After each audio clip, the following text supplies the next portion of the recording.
बिस्मिल्लाहिर्रहमानिर्रहीम।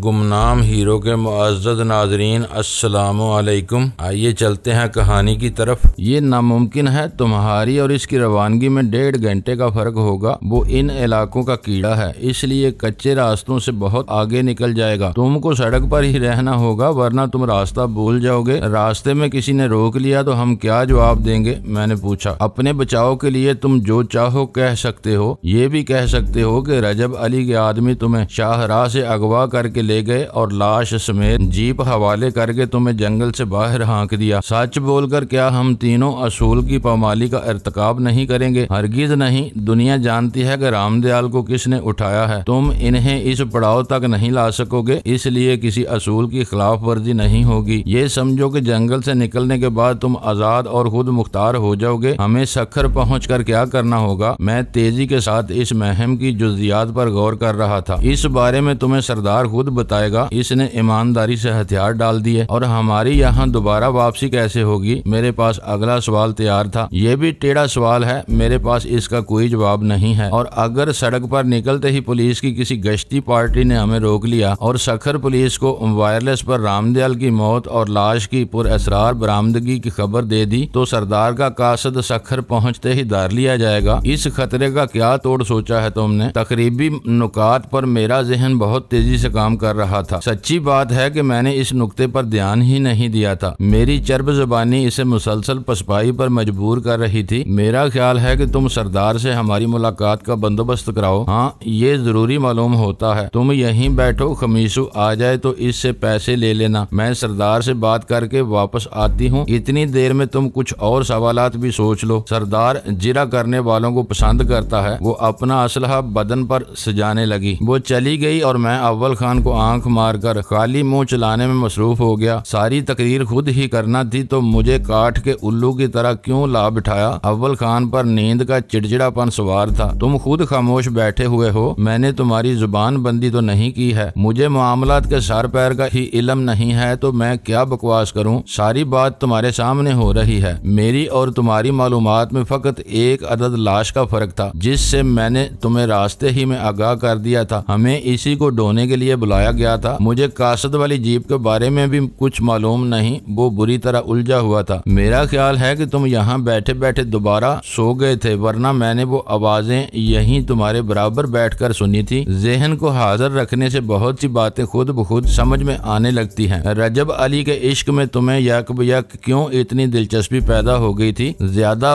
वक्त तुमने इसी फजूल फिल्मी कहानी पर जाया किया है। अगर रानी झूठ नहीं बोल रही थी तो रजब अली की बीवी बहुत घटिया औरत है, जिसने अपनी हवस की खातिर अपने पूरे खानदान के नाम को बट्टा लगा दिया। अव्वल खान पर उकताहट बुरी तरह हमला आवर हुई थी। मैं बिला वजह इसे नहीं कुरीद रहा था। मेरे मंसूबे को सुनोगे तो उछल पड़ोगे। बाहर कदमों की चाप सुनाई दी और हम दोनों खामोश हो गए। आने वाला खमीसू था। मुझे इसकी खुशामद पसंदाना तबीयत अंदाजा हो चुका था, इसलिए मैं अव्वल खान को टहोका मारता हुआ एहतरामन खड़ा हो गया। खमीसू ने हमारी इस हरकत पर खासी पसंदीदगी का इजहार किया। छोटा साईं, पैसे के साथ कुछ दारू वारू भी मिल जाएगा। रस्मी फिक्रों के तबादले के बाद इससे पेशगी तनख्वाह के अलावा 1000 फी का वसूल करते हुए मैंने कहा, पिछले रोज वाले ब्लैक लेबल के अद्दे के 200 रुपए मेरी तनख्वाह में से पहले ही वज़ा कर चुका था। मजीद 200 रुपए काट कर वो बखुशी इस लैंड रोवर की तरफ चल दिया, जिसके अकबी हिस्से में असलहे की पेटियां और शराब के क्रेट लदे हुए थे। अव्वल खान के नजदीक शराब नोशी बेहुदा फेल था, इसलिए छूलदारी ही में बैठा रहा। काल वाली बोतल कहाँ है? रास्ते में खमीसू ने मोहब्बत अमेज लहजे में दरियाफ्त किया। खाली बोतल रात ही को जंगल में कहीं फेंक दी थी। मैंने मासूमियत से कहा, एक रात में 200 रुपए खर्च करोगे तो जिंदगी भर नाराज रहोगे। इसने नासेहाना अंदाज में कहा, 5000 वाला 6000 की शराब पीने लगे तो चोर और बेईमान हो जाता है। इतनी पिए बगैर गुजारा नहीं होता तो देसी या रेड लेबल पिया करो। चादर से बाहर पांव फैलाने वालों पर कड़ी नजर रखता है। बाहर तो देसी भी मुश्किल से मिलती है, आज ब्लैक लेबल ही पीने दो। मैंने वहीं खड़े खड़े बोतल खोलकर नीट व्हिस्की के 2 घूंट लिए। छोटा साईं मुझे गौर से देखता रहा। इसकी नजरों में दिलचस्पी के साथ ही मुलामत के आसार भी थे। इसके खेमे में रानी मेरे इंतजार में खड़ी हुई थी। अव्वल खान बाहर ही टहल रहा था। सरदार रजब अली चादर बदन पर डाले हुए अपने फोल्डिंग बेंच पर सीधा बैठा हुआ था। इस वक्त इसका चेहरा पहले से ज्यादा गंभीर गंभीर और संजीदा नजर आ रहा था। पहली बात ये याद रखना कि तुम्हें मरने वाले का नाम पता मालूम नहीं है, ना इसके बदन पर ऐसी कोई चीज है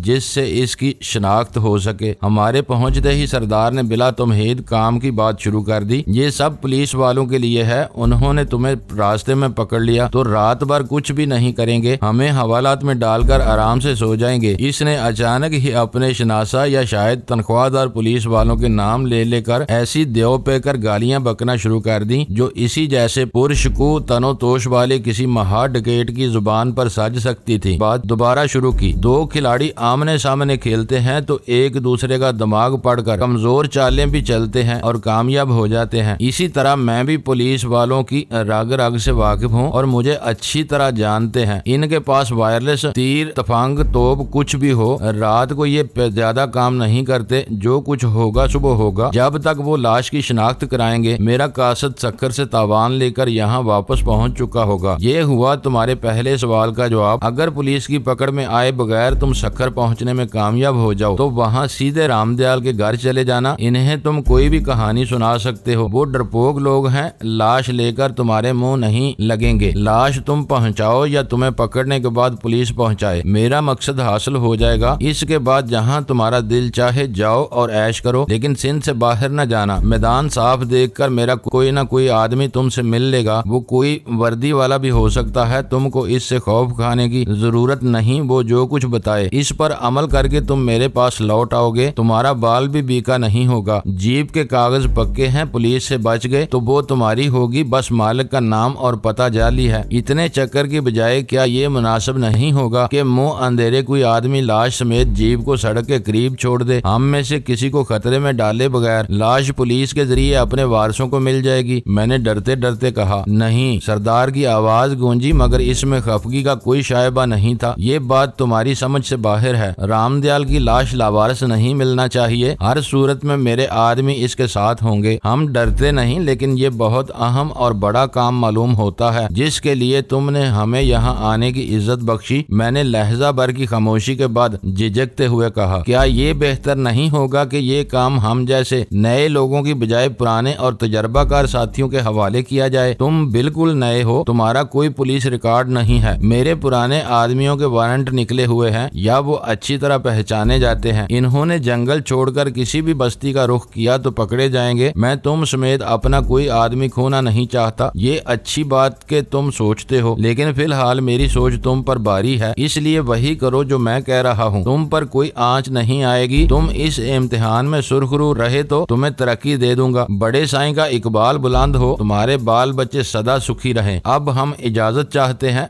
मैंने अपनी कमर को खम देकर सरदार को नीम फची सलाम करते हुए दानिस्ता बच्चों वाली दुआ दी। बच्चे, सरदार रजब अली ने ऊंची पुरख्याल आवाज में दोहराया, इस वक्त मेरे बच्चे तुम लोग हो। इस रोशन दिन का इंतजार करो जब पीर साईं की दुआओं से हमें हमारे दोस्त आम माफी दे देंगे और हम हथियार फेंक कर इज्जत से अपने घरों को लौट सकेंगे। रजब अली इसी वक्त हमकते हुए बच्चों को अपनी गोद में खिलाने की हिम्मत कर सकेगा। डाकू की गोद में सिर्फ डाकू पलता है। मुझे हालात ने इस रास्ते पर धकेल दिया, लेकिन मैं अपने बच्चों को डाकू बनाने का तस्वर नहीं कर सकता। मेरी और तुम्हारी जिंदगियों में वो रोशन दिन जरूर आएगा और बहुत जल्द आएगा। जाओ, खुदा तुम्हें सलामती दे। हम दोनों रानी के साथ तेजी से बाहर निकल आए। तुम चाहो तो जाकर थोड़ी देर के लिए सो जाओ, रानी ने अव्वल खान से कहा। मेरी छठी हिस्स ने फौरन ही खतरे का नारा बुलंद किया, लेकिन अव्वल खान इसका मशवरा सुनते ही किसी थके हुए गधे की तरह सारे झुकाकर इस हिम्मत में चल दिया जिधर से मैं इसे उठाकर लाया था। मैंने तुमको बताया था कि सरदार के बच्चे नहीं हैं, फिर तुमने इसके सामने बाल बच्चों का जिक्र क्यों किया? रानी ने मेरे साथ गाड़ियों की तरफ बढ़ते हुए बरहमी के साथ सवाल किया। इसे छेड़कर इसका रद्दे अमल देखना चाह रहा था। मैंने सादगी से एतराफ कर लिया। तुमने देखा कि बच्चों के जिक्र पर वो कितना उदास हो गया था। तुम अभी नए हो इसलिए इन बातों को नहीं समझ सकते। तुम्हारे सर पर पैसा हासिल करने का भूत सवार है। जब तुम खूब दौलत बटोर लोगे तो इन जंगलों में तुम्हें हर तरफ मुहिब महरूमियां और तन्हाइयां नजर आने लगेंगी। बरसहा बरस से यही शब रोज गुजार कर हम थक गए हैं। बाहर से हम सब बहुत मजबूत, सफाक, जालिम और बेखौफ नजर आते हैं, लेकिन वो सब हमारे माजी की परछाइयां हैं जो अभी तक हमारा साथ दे रही हैं। वरना हकीकत ये है कि हम अंदर से बहुत बुरी तरह टूट फूट चुके हैं। वो रामदयाल की लाश वाली जीप के करीब पहुंचकर इसकी ड्राइविंग सीट पर बैठ गई और कुंजी अग्निशन में लगा ली। इसने अपने कंधे से राइफल उतारकर अपने दाहिने पहलू में खड़ी कर ली थी। कारतूसों की पेटी बदस्तूर इसके शाने पर मौजूद थी। कमर से लटके हुए चर्मी होल्स्टर में भरा हुआ मशीनी पिस्तौल मौजूद था। कहाँ जा रही हो? मैंने इसकी तकलीद किए बगैर इश्तबा अमेज लहजे में पूछा। आओ अभी थोड़ी देर में वापस आते हैं, इसने मेरी तरफ देखकर कहा। इसकी निगाहें चार होते ही मेरे फरिश्ते कूच कर गए। पत्थर में झोंक लगने के वो आसार मेरे लिए हैरान कुन थे। मैं इसे शह जोर मर्दों से गालियों के साथ तूत तड़ाक से बात करते हुए देख चुका था। अमलन वो अपने कैंप का हवा बनी हुई थी। गनीमत ये था कि इस वक्त तक उसने मुझसे कोई बदकलामी नहीं की थी। वहां से मेरी रवानगी में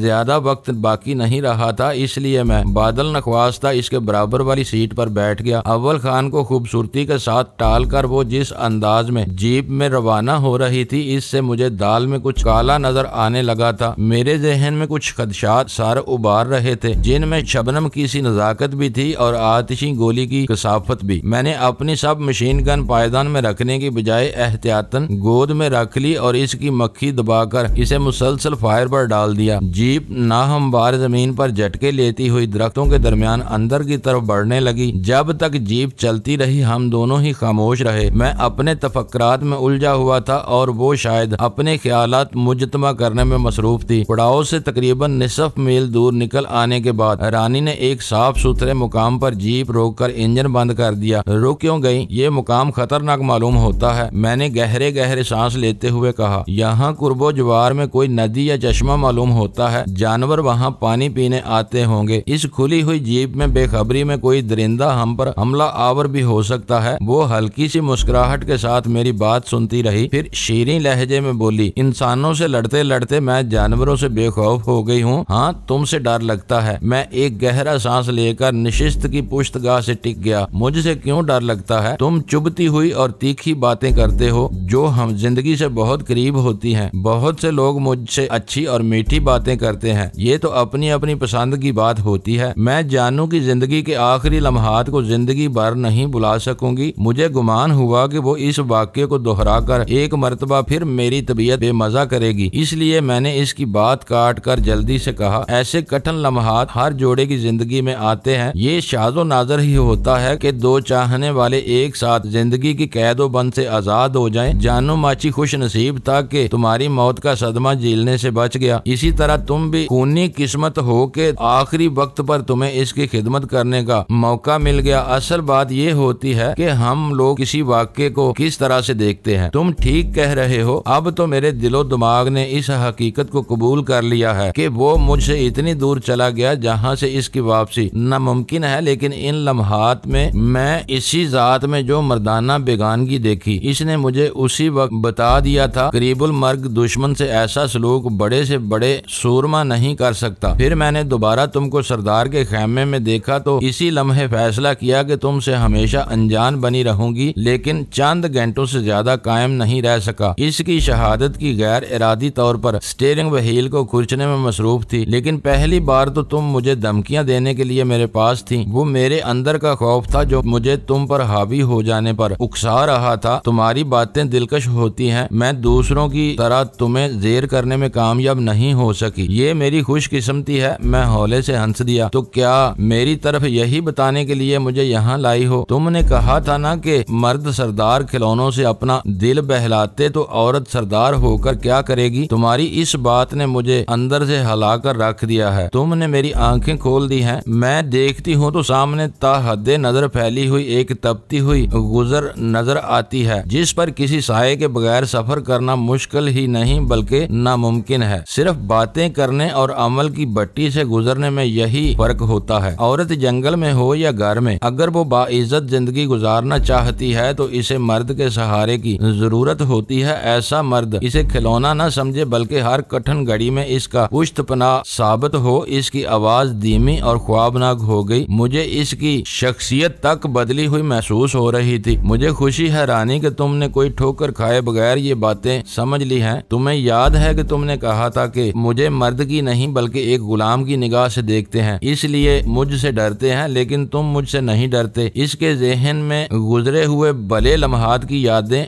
आतिशबाजी की बेजरर चिंगारियों चिड़ियों की तरह फैल रही थी। मैं अब भी अपनी इस बयान पर मजबूती से कायम हूँ। किसी का लिहाज करना और बात है, लेकिन इससे डरना बुज़दिली की बात है। मर्द किसी औरत से कभी खौफजदा हो ही नहीं सकता, क्योंकि वो इसे बहला फुसला कर राम करने के हर हरबे से लैस होता है। मुझे धूल में चलता हुआ देखकर तुम्हारा दिल चाहा था कि तुम मुझे अपने कंधों पर उठा लो। इसने फरते जज्बात से बारी होती हुई आवाज में मुझे याद दिलाया, तुम्हारी जगह कोई भी शरीफ और खूबरू औरत होती तो मेरा यही दिल चाहता। तुमसे तो मैं सिर्फ कह कर रह गया था, इसे शायद कुछ कहे सुने बगैर अपने कंधों पर उठा लेता। मैंने हंसते हुए कहा। इसने पलटकर मेरी तरफ देखा। इसकी आंखों के गोशों में हल्की सी नमी झिलमिला रही थी। तमतमाहट से इसका चेहरा सुर्ख हो रहा था। मैं अंदाजा नहीं कर सका कि वो गुस्से की सुर्खी थी या वो इन नरमो नाजुक गोशों पर बात करते हुए शर्मो हया से सुर्ख हुई जा रही थी। वो चंद सानियों तक पलकें झपकाए बगैर यूं ही मुझे घूरती रही। फिर इसने गैर मुतवक्को तौर पर झपट कर दोनों हाथों से मेरा गिरेबान थाम लिया और मुझे पूरी कुव्वत से झंझोड़ कर रख दिया। तुम समझते क्यों नहीं? इस बार इसकी आवाज वाज़े तौर पर रुंधी हुई थी और वो मेरे तजाहले आरफाना पर गुस्से से बिफरी हुई मालूम हो रही थी। मैं इतनी देर से बके जा रही हूँ और तुम्हारे कान पर ज्यों भी नहीं रेंगी। मैं तुम्हारी हर बात का जवाब दे तो रहा हूँ। मैंने अपना गिरेबान छुड़ाने की नाकाम कोशिश करते हुए बेबसी के साथ कहा। तुम्हारी हर बात पूरी तरह मेरी समझ में आ रही है, खाक समझ में आ रही है। इसने गुस्से में एक बार फिर मेरे गिरेबान को झटका दिया। वैसे दुनिया भर की बातें बना लेते हो, लेकिन इस वक्त तुम्हारी खोपड़ी पर बर्फ जमी हुई महसूस हो रही है। आखिर तुम समझते क्यों नहीं? मैं तुमसे अपनी बातों का जवाब चाहती हूँ। जवाब लिए बगैर तुम्हारी जान नहीं छोड़ूंगी। जवाब तो मैंने हर बात का दिया है। मेरा ख्याल है कि तुम मुझसे अपने पिछले रवैये पर शर्मिंदा हो। अगर तुम्हारा मतलब माफी से है तो मैं तुमको अपने दिल की गहराइयों से माफ करता हूँ। इस बार उसकी कुव्वत बर्दाश्त जवाब दे गई और वो गिरेबान के सहारे मुझे अपनी तरफ खींचते हुए सरगोशियाना मगर तेज आवाज में गुर्राई। कान खोल कर सुन लो कि मैं ना चाहते हुए भी तुम्हें पसंद करने लगी हूँ। मैं अकेली ज्यादा दूर तक नहीं चल सकूंगी। इस बारे में मैं तुम्हारा जवाब सुनना चाहती हूँ। मुझे बेइख्तियार फुरेरी सी आ गई। इसकी आंखों में रुके हुए दो मोती गोशों से ढलक कर इसके रुखसारों पर आ गए थे। इसकी आवाज में गुस्से और बेबसी का दिलदोज इम्तजाज था। वो बिफरी हुई शेरनी की तरह मेरा गिरेबान थाम कर मेरे सीने पर सवार थी और शायद मुझसे इसी लम्हे जवाब सुनने की मुंतजर थी। आराम से बैठो, मैंने दोनों हाथ से इसकी कमर थाम कर इसे पीछे धकेलते हुए कहा। इतनी देर से तुम गोलमोल बातें कर रही थी, अब मेरी समझ में आया है कि तुम क्या चाहती हो। अपनी जगह पर बैठो ताकि मैं कुछ सोच सकूं। इसने मुझे घूरते हुए मेरा गिरेबान छोड़ा और वापस ड्राइविंग सीट पर जम गई। डाकुओं के जिस कबीले में चलते चलते लूट लेने या लुट जाने का बड़ा रवाज नजर आता है, मैंने अपने गिरेबान के खुल जाने वाले बटन दोबारा लगाते हुए धीमी आवाज में तबसरा किया। सरदार रजब अली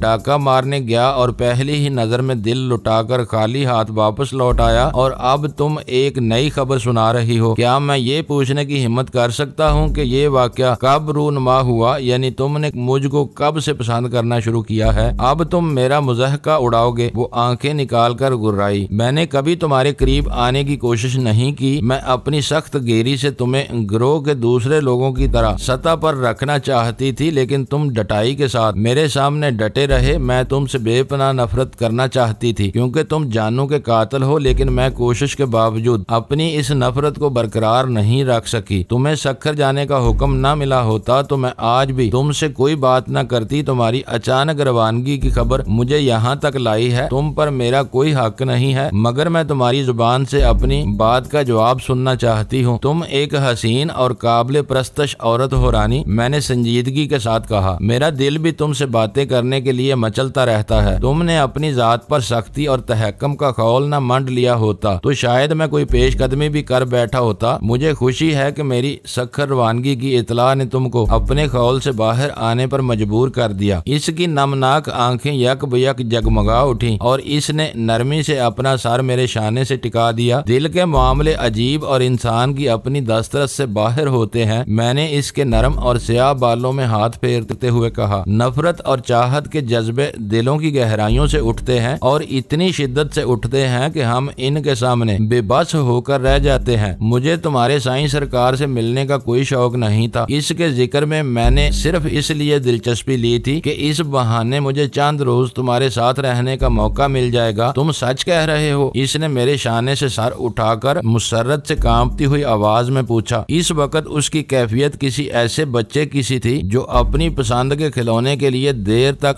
रो रो कर नडाल होता रहा हो और फिर अचानक ही वो खिलौना मिल जाने पर रोना धोना बोलकर कलकारियां मारता हुआ खिलौने से खेलने में मसरूफ हो गया हो। मैं झूठ बोलता ही कब हूँ? तुमने खुद वादा किया था कि जब तक मुझे साईं सरकार से नहीं मिलवा दोगी मेरी मेहमानदारी करती रहोगी, लेकिन अब खुद ही मुझे शक्कर भेज रही हो। रामदयाल को हम में से किसी ने नहीं मारा, ये काम तो नागहानी आफत बनकर सामने आया है। सरदार अपनी बीवी की खुशनुदी के लिए तुम्हें लाश के साथ भेज रहा है। वो इसे जताना चाहता है कि इसके मामू की लाश एक लम्हे के लिए भी लावारिस नहीं छोड़ी गई थी। तुम शहर जा रहे हो, मैं अपने गांव और जंगल से कभी किसी शहर में नहीं गई, लेकिन मैंने शहरों की कहानियां सुनी है। वहाँ कदम कदम पर खूबसूरत और चालाक औरतें सीधे साधे मर्दों को फांसने के लिए मौजूद होती हैं। मैं तुमसे वादा लेना चाहती हूँ कि तुम इनसे दूर रहोगे और जल्द अज जल्द मेरे पास लौट आओगे। तुम ये क्यों बोल रही हो कि मैं शहर से ही इस वन में आया था? मैंने इसके मासूमाना खौफ पर हंसते हुए कहा। सक्खर तो खैर छोटा सा शहर है, मैं तो बड़े शहरों में उम्र भर जूतियां चटखाता फिरा हूँ, लेकिन कहीं भी किसी खूबसूरत औरत ने मेरा रास्ता नहीं रोका। छोटे और महरूम जहन के लोग अपनी तस्कीन के लिए ऐसे किस्से तराशते हैं। माजी को भूल जाओ, इस वक्त तुम मुझसे नहीं मिले थे, लेकिन अब तुम्हें हर लम्हे ये याद रखना होगा कि रानी इन जंगलों में तुम्हारी वापसी की राह तक रही है, लेकिन मेरी वापसी मेरे बस से बाहर होगी। सरदार का हुक्म तुमने खुद सुना है। तुम फिक्र न करो, मैं सरदार को राजी कर लूंगी। वो बहुत जल्द तुम्हें वापस बुला लेगा। वो जानू माची की मौत के बाद करब और तन्हाई के जिस जहन्नम में जल रही थी, इसका मुझे बखूबी अंदाजा हो चुका था। वो वीरानों में पलने और रहने वाली एक वहशी हिरनी थी और मैं शहर के चिड़ियाघर में बंधा हुआ गजाल। हालात के तूफानी पिचाक ने हमें दोबारा एक दूसरे के सामने जरूर ला फेंका था, लेकिन संगलाख हकीकत ये थी कि हम दो मतवाजी रास्तों के मुसाफिर थे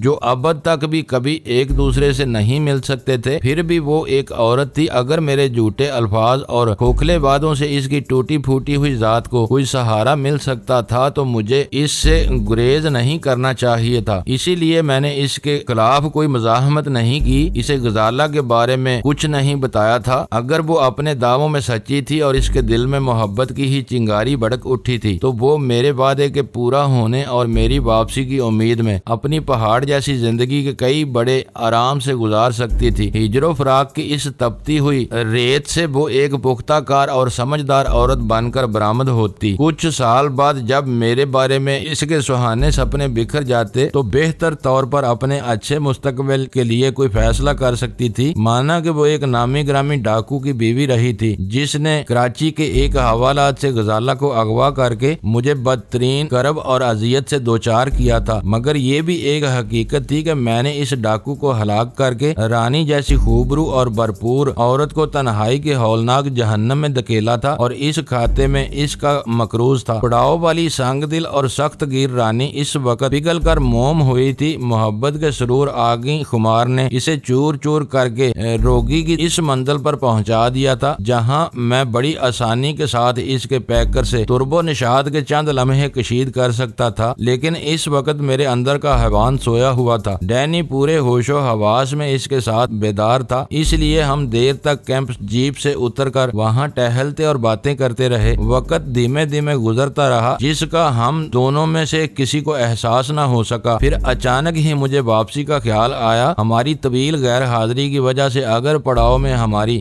ढूंढ पड़ जाती तो बेरहम और साजिशी मर्दों के इस गौल में अजीबोगरीब कहानियां फैल सकती थी। झटपटे के वक्त पड़ाव पर पहुंचे तो वहां सब कुछ नॉर्मल था। पता चला कि सरदार ने हमारी रवानगी का प्रोग्राम मौखर कर दिया था। नए प्रोग्राम के मुताबिक हमें अंधेरा फैलने पर वहां से रवाना होना था। अंधेरा फैलने में ज्यादा देर बाकी नहीं थी। फजा में खाने की इश्तहा अंगेज बू फैली हुई थी। मैं भी लंगर से अपना खाना लेकर अव्वल खान की तलाश में चल दिया। इन घने जंगलात में शाम का तस्वर बहुत वाज़ेह नहीं था। दिन होता था या फिर रात अपने पर फैला देती थी। सूरज गुरूब होते ही वहां अचानक और इस कदर तेजी से अंधेरा फैलता था कि शाम मादूम होकर रह जाती थी। अंधेरे में मोटे मोटे मच्छरों की यलगार इस कदर शदीद होती थी कि 10-5 मच्छर निगले बगैर अंधेरे में खाना खाना मुमकिन नहीं रहता था। तुम यहाँ वापसी के बारे में बहुत फिक्रमंद नजर आते हो। मेरी सूरत देखते ही अव्वल खान धीमी आवाज में फट पड़ा। पहले रानी से और फिर सरदार से इस बारे में पूछ रहे थे। कान खोल कर सुन लो, मैं किसी कीमत पर दोबारा इधर नहीं आऊंगा। इस नौकरी का बंदोबस्त तुम ही ने किया था, मैंने इसे छेड़ा और फिर तुम तो खुद को नीम फौजी कहते हो। फौजियों को अपनी महमात बल्कि मशकों तक में इससे बदतर हालात से गुजरना पड़ता है। बाढ़ में गई नौकरी और ऐसी की तैसी में गई मेरी तरबियत। तुम मुझसे ज्यादा सख्त जान हो तो अकेले ही लौट आना। मुझे मालूम है कि अब तुम्हारी रानी से गाड़ी छिन रही है। अकल पर किसी जवान और खूबसूरत औरत का पर्दा पड़ जाए तो सियाने से सियाना आदमी भी एक बार जहन्नम में कूद ही पड़ता है। मिर्चे न चबाओ, वो बातें मुझसे करती है लेकिन इसकी नजर तुम पर है। वो तुमसे शादी के बारे में बहुत संजीदगी के साथ गौर कर रही है। मेरा तो ख्याल है कि वो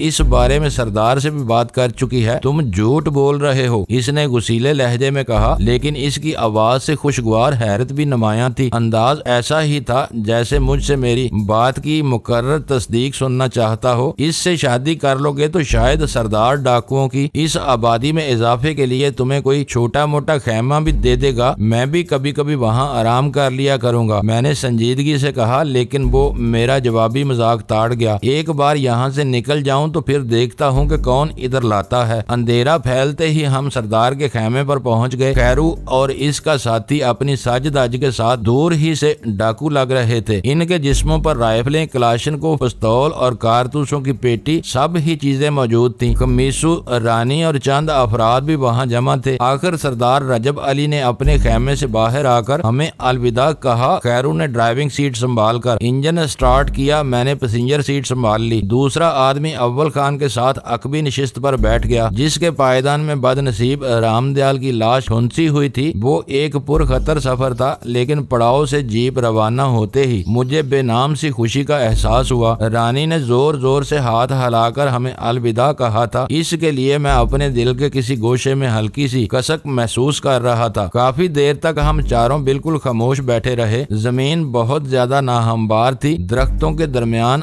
आगे सखर के लिए खैरू को हर चंद गज के बाद जीप को मोड़ना पड़ रहा था। मेरा अंदाजा था कि वो सफर 2-3 घंटे तक यूं ही जारी रहा तो खैरू के बाजू शैल हो जाएंगे। शायद इसीलिए दूसरा आदमी इसके साथ था। तुम लोग हमारी आंखों पर पट्टियां कब बांधोगे? आखिरकार मैंने सिगरेट सुलगाकर सुकूत तोड़ा। अब इसकी जरूरत नहीं रही, खैरू ने बेपरवाही से कहा। रात के अंधेरे में सारे दरख्त और रास्ते यकसा होते हैं, तुम चाहो भी तो इन्हें याद नहीं कर सकते। क्या सरदार को हम पर एतमाद नहीं था जो हमें रास्ते से बेखबर रखने की कोशिश की जा रही है? मुअज़्ज़ज़ नाज़रीन, लाइक करें, शेयर करें और कमेंट्स बॉक्स में पाक आर्मी जिंदाबाद, पाकिस्तान पाइंदाबाद का नारा ज़रूर दर्ज करके अपने मुल्क पर फ़ख्र करें और पाकिस्तान की बुनियादें मजबूत करने में अपना किरदार अदा करें। वीडियो देखने का शुक्रिया। मुअज़्ज़ज़ नाज़रीन, अपना ख्याल रखिएगा और हमारे चैनल का भी। ISI पाक आर्मी जिंदाबाद, पाकिस्तान पाइंदाबाद।